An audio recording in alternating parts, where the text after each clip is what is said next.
So in number 62 he says رحمه الله تعالى here أن عمال الآخرة في مضمار السباق والذاكرون هم أسبقهم في ذلك المضمار ولكن القتر والغبار يمنع من رؤية سبقهم فإذا انجلى الغبار وانكشف رآهم الناس وقد حازوا قصب السبق.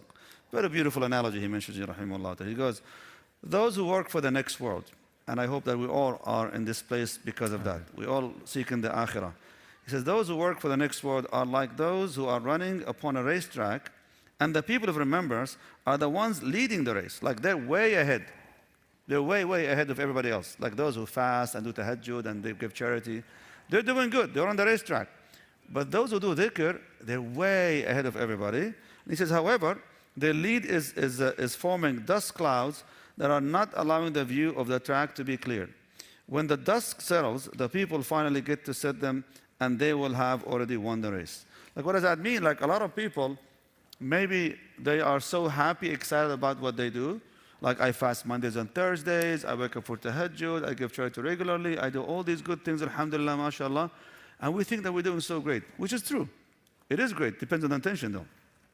But you have someone who's just sitting down doing some mindful dhikr, just few words of dhikr, and it will do much more than what you've done. Which reminds me of Hadith Salama radiallahu anha, when one day the Prophet sallallahu alaihi wasallam, after Salat al-Fajr, he got into the house, he saw her sitting there after Salah making dhikr. And then he went to take care of certain things. After some time, he comes back when the sun is already up, which means at least an hour, perhaps.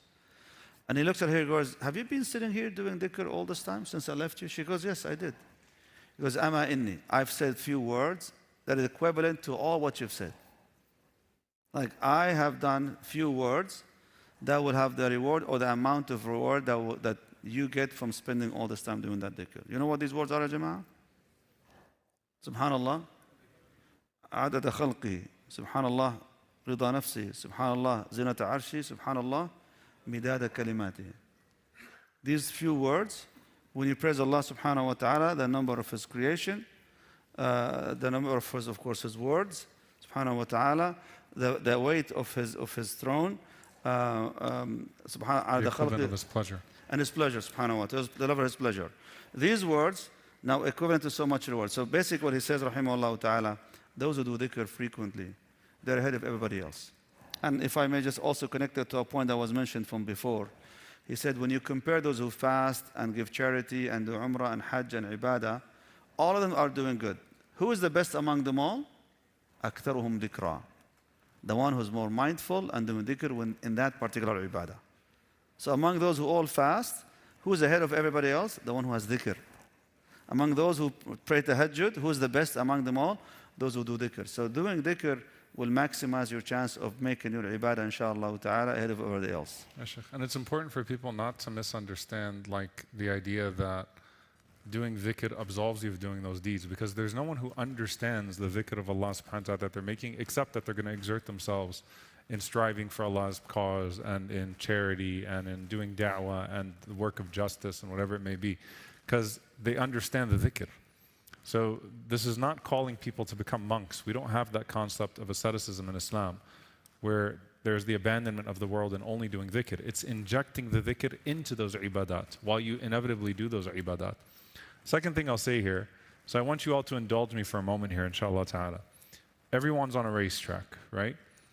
Ibn al-Qayyim uses a lot of analogies. So you have one person who kicks up a lot of dust and he thinks he's going fast, and then when the dust clears, someone's way ahead because they use the dhikr to get ahead. Allah Azza wa Jal mentions people that are in like what's a hamster wheel of sorts. اعلموا أنما الحياة الدنيا لعب ولهو وزينة وتفاخر بينكم وتكاثر في الأموال والأولاد. The verse in Surah Al-Hadith, to summarize, a person goes through all the phases of life and then only to find themselves at the very same place that they started. Everything vanished and it meant nothing. Okay? كَمَثَلِ غَيْثٍ أَعْجَبَ الْكُفَّارَ نَبَاتُ. So someone that was in the hamster wheel of dunya, and at the end of it, I got nowhere. I kicked up a lot of dust, but I got nowhere. Ibn al-Qayyim rahimahullah, in another place, he uses the example of a person who does deeds without sincerity. And this is a powerful one. He says the example of a person who does deeds without ikhlas, and he specifically mentions the riya, showing off. is like a person that is carrying a water jug full of dirt. يثقله ولا ينفعه. It burdens him, it's heavy, but it doesn't actually benefit him. So he carries the water jug and it's full of dirt, and when he gets to the end of it, he opens and it's just sand in the desert, right? So it burdened him, it made him heavy, but it did nothing for him at the end of the day. So this idea of being in a race and getting to the end with sincere deeds for the sake of Allah subhanahu wa ta'ala, what's done for the sake of Allah azza wa jalla sincerely, propels you so far ahead. And dhikr is what makes things sincere, because you're remembering Allah throughout. So therefore those deeds will be for no one but Allah subhanahu wa ta'ala. So remember Allah azza wa jalla, and you'll constantly find yourself getting ahead in the quantity and the quality of those deeds as well. So dhikr is just like being in a race and you hit a booster and it shoots you completely ahead of everybody else, subhanahu wa ta'ala. That's what he means again, that among all those who do good deeds, the one who had the booster to go ahead of everybody else, those who have the best dhikr and the best, of course, ibadah of dhikr of Allah subhanahu wa ta'ala. He quoted Hadith Abu Hurairah radiallahu anhu wardah in Sunnah Tirmidhi, in which the Prophet sallallahu alaihi wasallam said, قال سيروا فقد سبق المفردون. He said, go ahead, because Al-Mufarridun sabaqu, which means Al-Mufarridun, they surpassed everyone. So Sahaba were kind of confused about the meaning of that word. قالوا وما المفردون يا رسول الله? Who are they? Who are these Mufarridun? قال الذين أهتروا في ذكر الله تعالى يضع الذكر عنهم أوزارهم. Which is those that have accustomed themselves with the remembrance of Allah, the Most High subhanahu wa ta'ala. The remembrance has removed their burdens completely. Like to the extent they got accustomed to dhikr, it becomes a natural thing for them. A natural thing. How many of us have seen some of those videos? May Allah subhanahu wa ta'ala have mercy on the people who are on these videos when they're on their deathbed. Like I remember actually watching that video that an old man, subhanallah, he lost it. He was kind of like dying. And all what he was doing in that moment, calling the adhan. Why? Because he was a mu'adhin. All his life he was a mu'adhin. And on his deathbed, he was calling the adhan. That's it. Because subhanAllah, they got used to it so much so that it becomes part of their nature.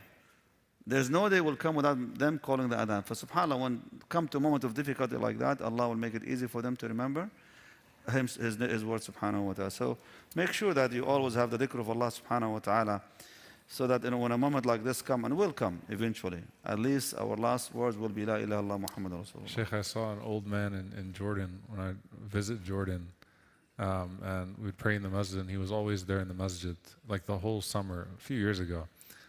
And he had some sort of a stroke, and he lived for about 2 years after his stroke. And the only, I mean, subhanAllah, I kid you not, it was a wonder. It was like one of those ayat of Allah. All he goes, Allah Muhammad, Allah Muhammad, Allah Muhammad.